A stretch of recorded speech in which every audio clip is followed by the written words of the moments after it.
Okay. Lou? Questions? No questions? No questions. Oh, yeah. Okay. What were some of your biggest influences, either from film, television, or any other sort of narrative story when putting the Wild Robot together?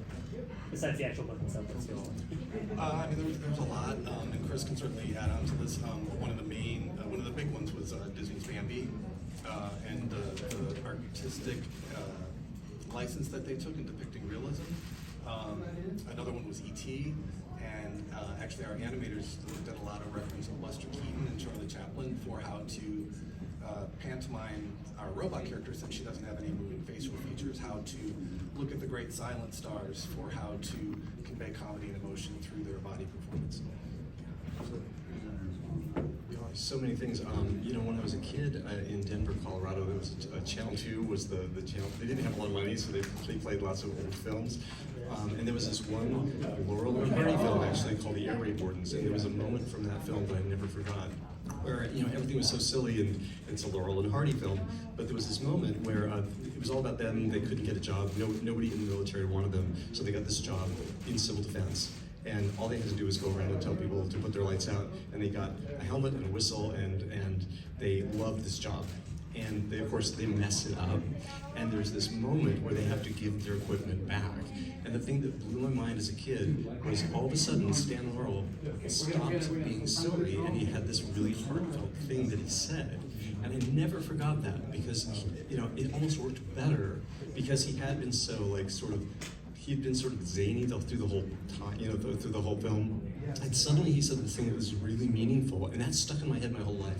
And it taught me that a character like that seems sort of two-dimensional can be more dimensional all of a sudden and reveal things about themselves. And that's something actually I've used several times, but in particular in this movie with the character of Faith.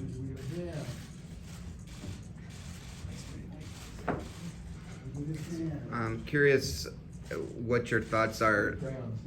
It seems like when movies come out and they're not Disney, they're not Pixar, there's not a lot of buzz about them coming out, but then they grow as time goes on. Iron Giant's a good example about that, about another robot.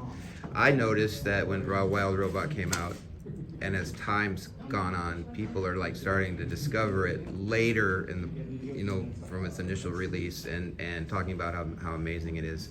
How, if you could see into the future, 10 years, 20 years, do you think the Wild Robot, because I do you think it's going to be, up there with the Iron Giant as a animated classic? That would be amazing. Yeah. We were talking about why it is that robot movies are so especially good at telling human stories. And actually, it was my wife Jess that pointed out that it's because you remove a lot of things. A robot doesn't have necessarily a gender or an age, and there's no regionality. So you've removed things that could be distracting. And there's a purity to them that speaks so beautifully and loudly. And interestingly enough, animal characters do the same thing, and all those things being in one place, I think, is one of the reasons I was really, really thrilled and excited to take this on. Yeah, I mean, it's far easier to project yourself into a character like a robot that doesn't come with all these pre-associated tags that we associate with human characters. And I think because of that, we remember them much longer than a lot of other movie characters, and why film robots are so iconic in so many ways.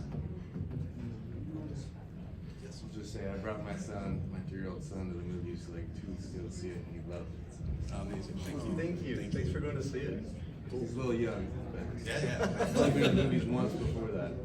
That's really cool. Yeah. With the variety of animation styles that are out there to captivate an audience, how did you guys zero in on the animation style for Wild Robot?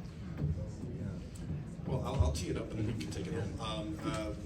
The movie and the story is so emotional, and we wanted the visuals to complement that in some way, for the visuals to also elicit some sort of emotional reaction. Yeah, when I read the book, there was all these visuals and feelings that were welling up inside me, and I was very concerned that given the subject matter with the animals and the robots, if it was a style that was more business as usual, animation-wise, it would maybe go to skew too young. And I just really wanted everyone to go see this film and be tempted to go see it. And so we were just really, really fortunate that in the last few years, technology has allowed us to break free of that gravitational hold that we were held to, just because that's where the software was. And DreamWorks had made some huge advances visually in getting a more illustrated style up on screen with Puss in Boots, The Last Wish, and with Bad Guys, and we pushed that even further. And it really did have an astounding, I think, effect on the way we all related to it and felt about it as we were working on it. It did have a big thing to do, I think, with the way that the film feels. You guys were mentioning since the robot doesn't have any like facial expression and things like that, the animators watching silent films and so forth.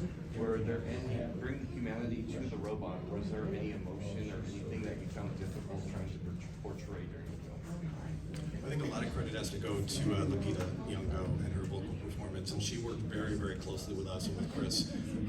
Every single session we had with her would begin with just at least an hour or more of talking through the material and the choices she would have to make in reading the lines and carefully tracking her emotional progression, because it does evolve subtly throughout the film. She starts off in this very chipper, almost Siri-like optimism, and little by little emotion creeps into her voice throughout the film, so that by the end of it she's fully emoting. And that was deliberate but painstakingly mapped out and iterated on. Like, we tried avenues that didn't quite work out, and we had to come back and go a different way. We rigged her so that there would be that the animators would have no limit to the way they could move her. And in fact, I think a lot of times we asked them to be very inventive, because she should move in unusual ways to keep the audience interested and to surprise us. And one of the things that I didn't even notice in seeing color dailies an animation every week, she's very unusual in the way that she moves in the early part of the film, but the animators, as she becomes more human, if you will, they actually began to limit the more offbeat movements and confine her to more purely human movements. And I had no doubt the animators could pull this off. There's two shorts that Pixar did a long, long time ago that had a huge impact on everybody in animation, Red's Dream and Luxo Jr. And those characters don't even have faces, and there's no limit to the emotion that they can project. So I absolutely had full confidence that actually giving the animators more limitations would push them further, I think, in other ways.